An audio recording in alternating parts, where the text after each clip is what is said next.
हा today's motivational quote, प्रबल कर्म सिद्धांत, the law of Karma is very powerful. कर्म का सिद्धांत बहुत प्रबल आहे. म्हणजे काय? लॉ ऑफ कर्मा. जसं तुम्ही दुसऱ्यासोबत वागसाल, जसं तुम्ही जे आपण प्राणी मात्र म्हणतो, प्राणी मात्रांवर दया करा वगैरे, जसं तुम्ही त्यांच्याशी वागसाल तसं तुम्हाला रिटर्न मध्ये भेटेल. काय भेटेल? रिटर्न मध्ये कर्मा. काय? कर्म म्हणजे काय? तुमचं कर्म. म्हणजे जसं तुम्ही बिहेव करसाल दुसऱ्यासोबत त्याच्या दुप्पट तिप्पट तुम्हाला रिटर्न मध्ये भेटेल. तुम्ही चांगलं वागा, तुमचं चांगलं होईल. ठीक आहे. तुम्ही वाईट वागा, तुमचे वाईट करायला भरपूर जण समोर येतील. ठीक आहे. कर्म सगळ्यांना, म्हणजे कर्म सर्वांना एकदा ना एकदा भेट देतेच लाईफमध्ये. देते म्हणजे देणार, म्हणजे देणार. ठीक आहे. तुम्ही आजूबाजूचा अनुभव घेऊ शकता. समजा सपोज कोणी बँकवाल्याला फसवत असेल एखादं, ठीक आहे, हप्ते बुडवत असेल त्याचे, तर तुम्ही पाहायचं त्याच्या घरची कंडिशन कशी असते, बघून घ्या. त्याच्या घरची कंडिशन कशी असते बघायची 1-2 वर्षानं. कारण त्यानं दुसऱ्याला फसवलं ना, मग त्याला भरपूर जण फसवत चालतात. त्याला कोणी मदत करणार नाही, काय नाही, त्याची कंडिशन एकदम बेकार होऊन जाईल. कर्म चांगले ठेवा. कर्म म्हणजे तुम्हाला काही असं वेगळं काही करायचं नाही. फक्त काय, कर्माचं सर्वात मेन सांगतो तुम्हाला, दुसऱ्याचं मन दुखवायचं नाही. म्हणजे बस तुम्ही भरपूर मोठं काम केलं लाईफमध्ये, कधीच दुसऱ्याचं मन दुखवायचं नाही. तो काळा दिसत असेल तर त्याला काही चिडवायचं नाही, गोरा दिसत असेल त्याला काही चिडवायचं नाही, हाईट कमी असेल, हाईट जास्त असेल, अभ्यासात हुशार नसेल, कसंही असेल, त्याला काही चिडवायचं नाही. कारण हे त्याच्या हातात नसतं. काळा गोरा, हाईट कमी जास्त, लठ्ठपणा, बारीक, ह्या गोष्टी माणसाच्या हातात नसतात. असतात का? नाही. ठीक आहे. ज्या गोष्टी माणसाच्या हातात असतात त्याच्याबद्दल तुम्ही त्याला चिडू शकता. कसं? तुझा बाप तेवढा श्रीमंत आहे, एवढे पुस्तक आहे, अभ्यास करणं, लाज वाटू दे, हे त्याला सांगणं झालं का? कारण या गोष्टी त्याच्या हातात आहे का? नाही, हाताच्या बाहेरच्या आहे. कारण त्या गोष्टी तो चेंज करू शकतो. ज्या गोष्टी आपण चेंज करू शकत नाही त्याच्यावर कोणाला कधी मन दुखेल असं बोलायचं नाही. ठीक आहे. ऑटोमॅटिकली तुम्ही चांगलंच कर्म करून राहिले. समजलं का? कोणतं चॅप्टर आहे आज आपलं? Arithmetic progression. सगळ्यात सोपं चॅप्टर आहे सर. तुम्ही तसंच म्हणताय ना प्रत्येक चॅप्टरला?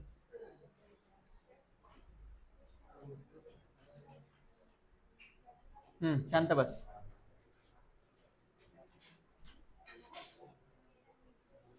Arithmetic progression. आता अरिथमॅटिक प्रोग्रेशन म्हणजे नेमकं काय?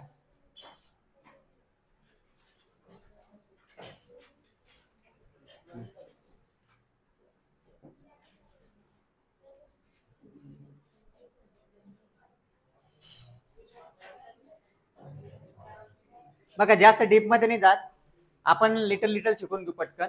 बघा, एक सिरीज दिलेली राहील तुम्हाला. काय दिलेली राहील? सिरीज.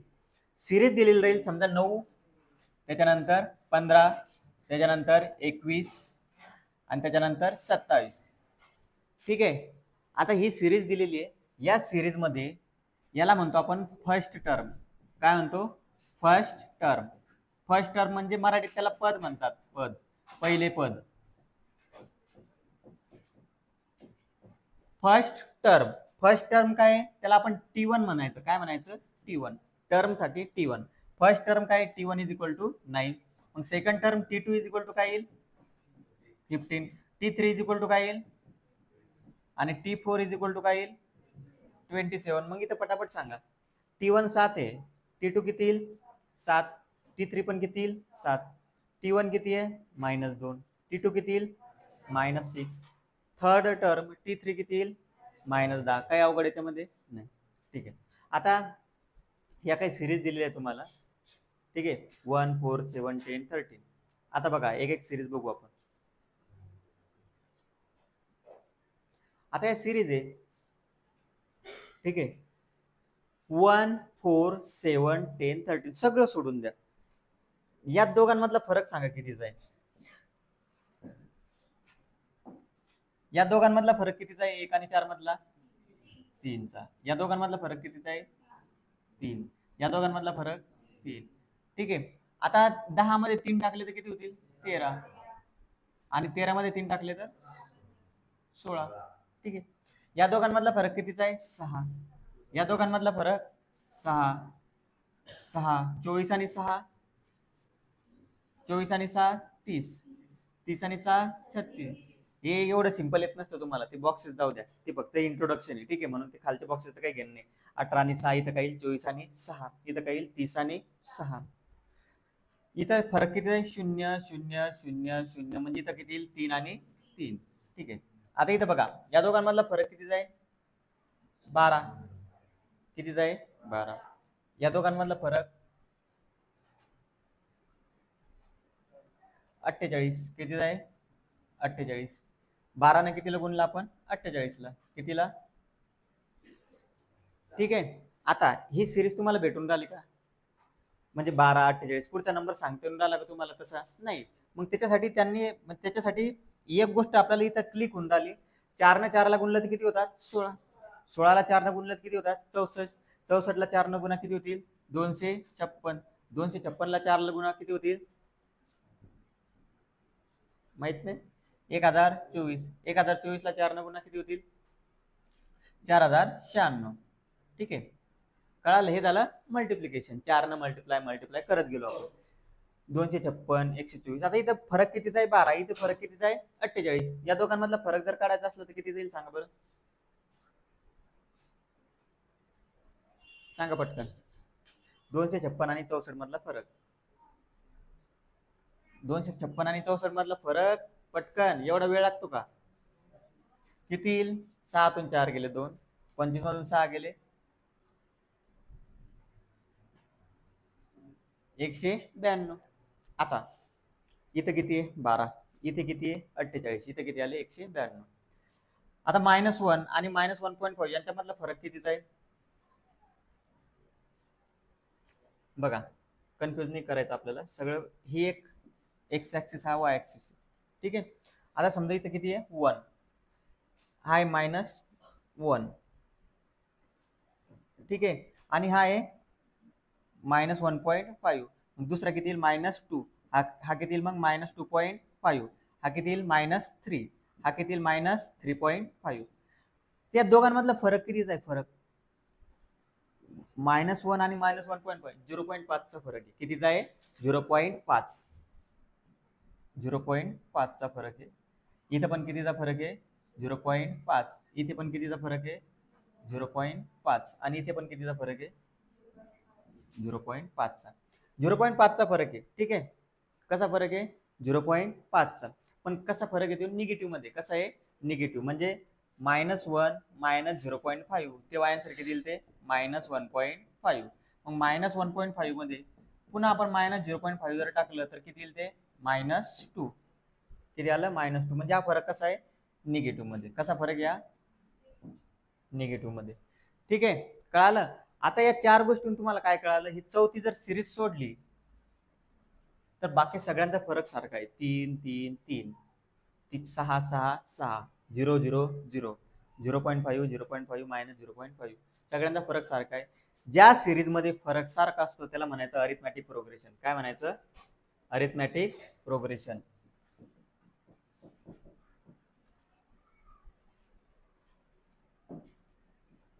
Arithmetic progression.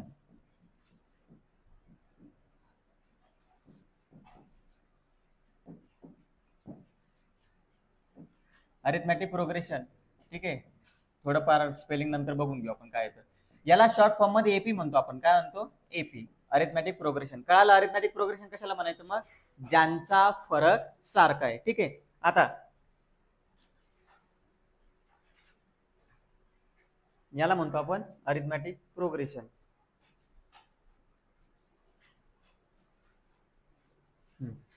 बघा आता अरिथमॅटिक प्रोग्रेशन मध्ये आता समजा एक सिरीज घेऊ. हीच घेऊ आपण किंवा दुसरी घेऊ एखादी खालची सिरीज दिलेली असेल तर.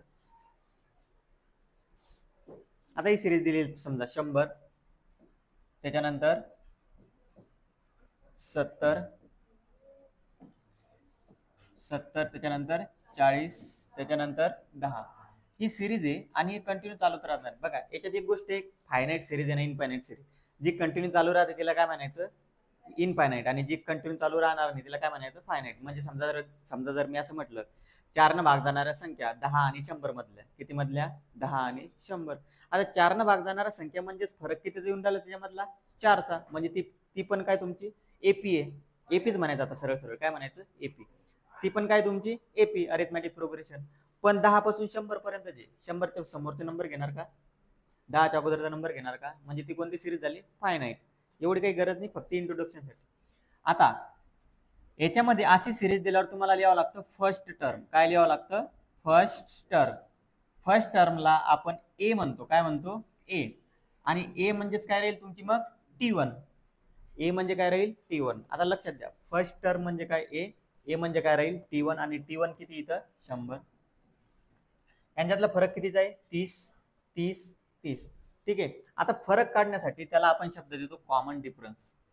त्याच्या अगोदर जेव्हा जेव्हा अशी सिरीज येईल तुम्हाला त्याच्या समोर तुम्हाला कळालं पाहिजे T1 लिहून घ्यायचं. असं सगळ्यात पहिलं काम हेच राहील. First term a T1 is equal to 100. सगळ्यात पहिले हेच लिहायचं. काय लिहायचं? First term a T1 is equal to 100. इथून पुढे कोणताही क्वेश्चन असू द्या, फर्स्ट लाईन हीच असली पाहिजे. त्याच्यानंतर सेकंड टर्म T2 किती आहे? 70. T3 किती आहे? 40. आणि T4 किती आहे? 10. आता त्याच्यानंतर काढावा लागतो आपल्याला कॉमन डिफरन्स. काय काढावा लागतो? Common difference. कॉमन डिफरन्स साठी आपण घेतो डी. काय घेतो? डी. आणि हा जो डी असतो तो आपण सेकंड टर्म मधून फर्स्ट टर्म मायनस करतो. काय करतो? सेकंड टर्म मधून first term minus. Second term कोणती आहे? T2. T2 मधून मायनस करा T1. आता T2 किती आहे? 70. 70 मधून 100 मायनस केलं तर किती झाला तो फरक? 70 मधून 100 मायनस केले म्हणजे -30. -30चा फरक आला हा. -30. परत आपण हा फरक सगळ्या ठिकाणी काढू शकतो. फक्त काय घ्यायची? समोरची टर्म घ्यायची. काय घ्यायची? समोरची टर्म. आता T3 घेतली समजा मी, तर त्याच्या अगोदर काय घ्याल मग? T2. फरक सारखाच येईल. T3 किती आहे? 40. T2 किती आहे? 70. यांचा पण फरक किती आला? -30. म्हणजे कॉमन डिफरन्स काढण्यासाठी तुम्ही फक्त शेवटची टर्म घ्या. आता त्याच्या अगोदरची एक टर्म घ्या. शेवटची टर्म किती आहे? 10. ही किती आहे? 40. म्हणजे किती आलं? -30. म्हणजे याच्यावर एक गोष्ट कळाली तुम्हाला, कॉमन डिफरन्स काढायची असते तर एक टर्म जास्तीची घ्यायची, त्याच्यामधून एक टर्म कमी करायची. कोणतीही वापरू शकता तुम्ही. जनरली काय घेतो आपण? T2 minus T1. कळालं का? T1 मायनस T2 करून कॉमन डिफरन्स भेटणार नाही. हा कॉमन डिफरन्स कसा आला? मायनस मध्ये. मग तुमच्या दोन व्हॅल्यू येतील इथं. ए इज इक्वल टू किती आलं? 100. आणि डी इज इक्वल टू किती आलं? -30. या दोन व्हॅल्यू आल्या. समजलं तुम्हाला कॉमन डिफरन्स? कळालं का? परत सांगतो. First term, second term, third आणि फोर्थ असे चालू राहते. फर्स्ट टर्मला काय म्हणतो आपण? ए. लक्षात राहू दे, ए भरपूर फॉर्म्युल्यामध्ये. फर्स्ट टर्मला काय म्हणतो आपण? ए.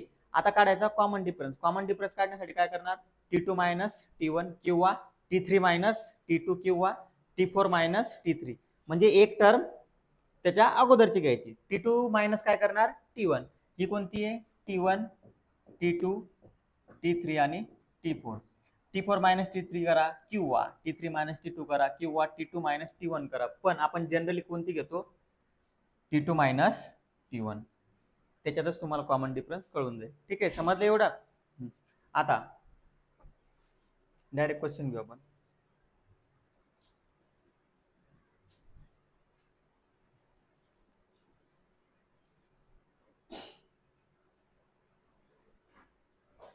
Practice set 3.1. लक्ष द्या, काही गडबड वगैरे काही करू नका.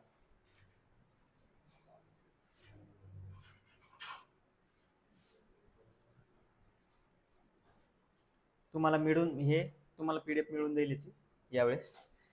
2468. 2468. आता सिरीज दिलेली इथं बघा. 1 मध्ये पहिले तुम्हाला सिरीज दिलेली आहे. काय सिरीज बघा? Hair sequence is, hair sequence is, किती सिक्वेन्स? 2, 4, 6, 8. ठीक आहे. आता ह्या तुम्हाला एपी आहेत का नाही ते फाइंड करायचं. काय एपी आहेत का नाही बघा. इथं तुम्हाला जर सॉल्व्ह करायचं असेल तर इथं दिलेलं आहे सगळं. हा क्वेश्चन आहे बघा. Which of the following sequence are AP. ठीक आहे, कळालं का? बघून घ्यायचं नंतर ते, कारण याच्यात जास्त टाइमपास करणार नाही. 3.1 मध्ये जास्त काही क्वेश्चन राहत नाही आपल्याला. 2468. 2468. आता याच्यात फर्स्ट टर्म किती आहे सांगा? बोला, तुम्हाला काय म्हटलं? फर्स्ट टर्म लिहायचे. First term a is equal to T1 is equal to किती आहे? 2. सेकंड टर्म थर्ड टर्म आणि फोर्थ टर्म 8. ठीक आहे, कळालं. आता आपल्याला एपी दिलेलं आहे का, या एपी आहेत असं म्हटलेलं आहे का, नाही. एपी आहेत का नाही हे शोधा म्हटलेलं आहे त्यांनी. मग आपल्याला काय करायचं, 9 एक एक टर्म बघा. T2 मायनस T1 करा. T2 मायनस T1 4 वजा 2 किती येईल 2. T3 मायनस T2 करा. 6 वजा 6 मायनस 4 2. आणि T4 मायनस T3 करा. 8 मायनस 6 इज इक्वल टू 2. फरक सारखा आला, कळालं. बघा मग तुम्हाला एक शब्द लिहायचा तिथं खाली, hair common difference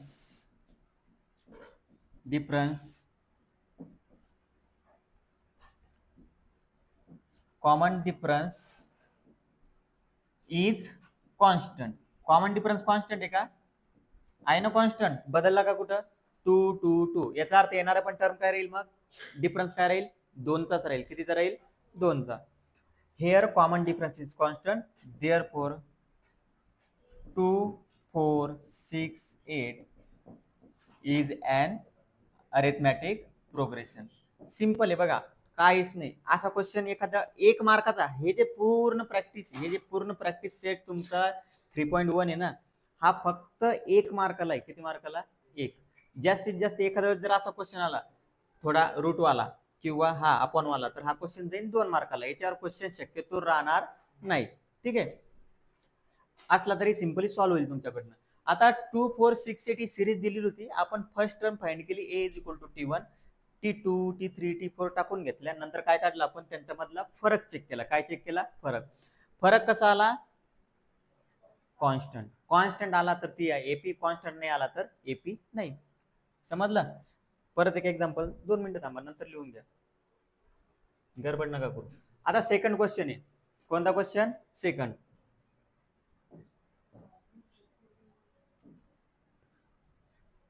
second question बघा, सिरीज काय आहे, सिक्वेन्स इज काय, सिक्वेन्स 2 5/2 3 7/3 हा सिक्वेन्स आहे. मग फर्स्ट टर्म किती लिहिता, फर्स्ट टर्म किती येईल, त्याला काय म्हणतो आपण, ए. त्याला म्हणतो T1 is equal to 2. T2 किती येईल, T3 आणि T4 7/3. मग काय करतो आपण, 9 T2 मायनस T1. T2 किती आहे, 5/2 मायनस T1 2. कळालं. आता याला कसं, आपण याला कसं सॉल्व्ह करतो, 2 न काय करतो, क्रॉस मल्टिप्लाय. 5 2 गुणिला 2 किती होतील, 4. आपण मध्ये उरले 2. फरक किती आला, 1/2. त्याच्यानंतर T3 मायनस T2. T3 किती आहे, 3. T2 किती आहे, 5/2. समजून घ्या, लिहायची गडबड नका करू. परत क्रॉस मल्टिप्लिकेशन, 3 दुनी 6. 6 इकडे किती उरलेले, 5. आपण मध्ये 2. परत किती आलं, 1/2. त्याच्यानंतर काय करणार, T4 मायनस T3. T4 किती आहे, 7/3. T3 किती आहे, 3. 3 गुणिला 3 9. 7 मायनस 9 आपण मध्ये, एक मिनिट, 7/3 आहे का ते, प्रिंटिंग मिस्टेक असेल, एकदा चेक करा बरं. 7/2 कोणाच्या बुक मध्ये बघा, पटकन बघा, करेल ना, 7/2 येते. ठीक आहे, प्रिंटिंग मिस्टेक येते, 7/2 करा. त्याला काय करा, 7/2. मग 3 दुनी किती होईल, 6. 3 दुनी 6 आणि आपण मध्ये 2 म्हणजे काय आलं, 1/2. परत काय लिहिसाल मग तुम्ही, here common difference is constant. हेच, here common difference is constant. जाऊ दे, इकडे लिहू आपण, परत वेगळं झालं ते. Here common difference is constant. फरक सारखाच आहे ना, कितीचा आहे फरक, 1/2 1/2 1/2. देअरफॉर सिरीज कोणती आपली 2 5/2 त्याच्यानंतर 3 7/2 is an AP arithmetic progression. ठीक आहे, घ्या लिहून.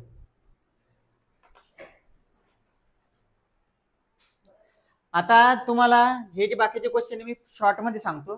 तुम्ही प्रोसिजर काय करायची, हेअर सिक्वेन्स टाकायचा. First term T1 T2 T3 T4 हे पण टाकून घ्यायचं. T2 - T1 T3 - T2 T4 - T3 hair common differences हे सगळं तुम्ही तुमचं घरी टाकायचं. आता मी फक्त शॉर्ट मध्ये सांगतो तुम्हाला कसं सॉल्व्ह करायचं. शॉर्ट मध्ये म्हणजे कसं बघा, फर्स्ट टर्म सेकंड टर्म काय 0.33 डायरेक्ट सांगतो. बाकी मी एकदम पद्धतशीर चेक करेल उद्या तुमचा. 0.333 त्याच्यामधून मायनस करायची. T2 - T1 0.3 मायनस करायचं. ठीक आहे, तो राहिला का 3 नंबरचा. 3 नंबरचा घ्या. 3 नंबरचा क्वेश्चन मी शॉर्ट मध्ये सांगून राहिलो फक्त तुम्हाला सोडवून येते. T2 किती आहे -6 मायनस सेकंड टर्म मायनस करायची त्याच्यात, म्हणजे मायनस मायनस काय होईल प्लस. -6 + 10 किती झालं 4. ठीक आहे, त्याच्यानंतर थर्ड टर्म किती आहे -2. सेकंड टर्म आहे -6 मायनस मायनस प्लस -2 + 6 4. त्याच्यानंतर 2 मायनस ऑफ -2 2 + 2 4 म्हणजे दिस इज ॲन AP. काय AP. 3 नंबर झालं. 4 नंबर थांबा, गडबड नका करू. T2 किती 4 नंबर मध्ये 0.3 आणि 3 त्याच्यामधून फर्स्ट टर्म मायनस करा 0.3. याला मायनस कसं करणार आता बघा, 0.33 ला 0.3 याच्या खाली लिहा बरोबर. मग हे काय होईल 0. एक शून्य ऍडजस्ट करत असतो आपण. 3 मधून शून्य गेले 3, 3 मधून 3 गेले 0 म्हणजे 0.03. याचा आन्सर आलं तुमचं 0.03. T3 किती आहे 0.333 0.333 त्याच्यामधून सेकंड टर्म मायनस करायची 0.33 0.33. मग परत हीच गोष्ट 0.333 त्याच्यामधून मायनस करा 0.33. एक शून्य ऍडजस्ट करून टाका. या शून्याचा फरक नसतो पडत. 3 मधून शून्य गेले 3, हे 2 आले म्हणजे हे आलं तुमचं 0.003. मग ही AP आहे का नाही. ठीक आहे, ही तुमची AP नाही. त्याच्यानंतर 5th नंबरचा क्वेश्चन काय. 5th नंबरच्या क्वेश्चन मध्ये 0 - 4 - 8 - 12 मग T2 किती आहे -4 -0 हे आन्सर आलं तुमचं -4. T3 किती आहे -8. T3 तुमची -8. मच्छर कोण फिरतात रे आपल्या इकडे. -8 सेकंड टर्म आहे -4 -8 मायनस मायनस काय होईल 4 म्हणजे मोठ्या संख्येतून छोटी संख्या मोठ्या संख्येचा साईन मायनस. -12 लास्ट टर्म त्याच्या अगोदरची काय -8 -12 + 8 हे पण किती आलं -4. ही पण अरिथमॅटिक प्रोग्रेशन आहे. त्याच्यानंतर 6 नंबर तर डायरेक्ट आहे असणार आहे. कितीचा फरक आहे 0चा. कितीचा फरक आहे 0चा. तरी लिहून घ्यायचं -5 अपॉन बघा -1/5 हे मायनस आणि -1/5 -1/5 मायनस मायनस काय होईल प्लस म्हणजे आन्सर येईल 0. सेकंड टर्म साठी ऍज इट इज रिपीट होईल. काय होईल ऍज इट इज रिपीट होईल. कळालं म्हणजे हे काय तुमची अरिथमॅटिक प्रोग्रेशन. 7 नंबर 3 + √2 काही घाबरू नका त्याला. सेकंड टर्म बघा लक्ष द्या इकडं. सेकंड टर्म काय आहे 3 + √2. फर्स्ट टर्म काय आहे -3 इज इक्वल टू 3 आणि 3 झाले कटले. आन्सर काय आलं √2. आता बरोबर लक्ष द्या फक्त. थर्ड टर्म काय तुमची 3 + ट्वाइस √2. सेकंड टर्म काय तुमची -3 + √2 ही झाली तुमची सेकंड टर्म. आता फर्स्ट टर्म काय होती सॉरी थर्ड टर्म काय होती 3 + 2√2. सेकंड टर्म होती 3 + √2. आता मायनस आत गेल्यानंतर साईन चेंज होतात माहिती तुम्हाला ही गोष्ट सांगितलं भरपूर वेळेस. म्हणजे 3 + 2√2 मायनस आत गेल्यानंतर हे होईल मायनस आणि हे पण काय होईल मायनस. 3 परत काय झाले कॅन्सल. आता हे जर असं असतं मला सांगा 2x - x तर आन्सर काय आलं असतं 2x मायनस एक्स एक्स काय आला असता आन्सर एक्स. मग 2√2 मायनस √2 आन्सर काय येईल? अरे √2 येईल ना फक्त, काय येईल √2. किंवा 2 याच्या अगोदर कोण कोएफिशियंट 1, 2 मधून 1 गेला 1 √2. त्याच्यानंतर लास्ट टर्म काय 3 प्लस 3√2. सेकंड टर्म काय मायनस इन ब्रॅकेट 3 प्लस 2√2. आत्ताच सांगितलं साइन चेंज होईल जेव्हा मायनस आतमध्ये जाईल. मायनस हे काय होईल मायनस 2√2. परत साइन काय झाले सॉरी परत 3 काय झाले कॅन्सल. परत तोच concept 3x minus 2x answer काय येईल x. मग 3√2 मायनस 2√2 आन्सर काय आलं √2. म्हणजे ही पण काय तुमची अरिथमॅटिक प्रोग्रेशन आहे. कारण फरक कसा आला √2 √2 √2. हे कसं लिहिणार तुम्ही? हे असं लिहायचं पूर्ण पद्धतशीर लिहायचं असं. मी फक्त तुम्हाला आन्सर सांगून राहिलो. आणि लास्ट 8 नंबर 8 नंबर मध्ये T2 किती आहे 132, T1 आहे 127, फरक कितीचा आहे 5चा. 137 आणि 132 फरक कितीचा आहे 5चा. ही पण काय तुमची अरिथमॅटिक प्रोग्रेशन. म्हणजे कोणती कोणती नाहीये 4 नंबरची नाही फक्त. ठीक आहे लिहून घ्यायचं का घरी सोडवता ना? ठीक आहे.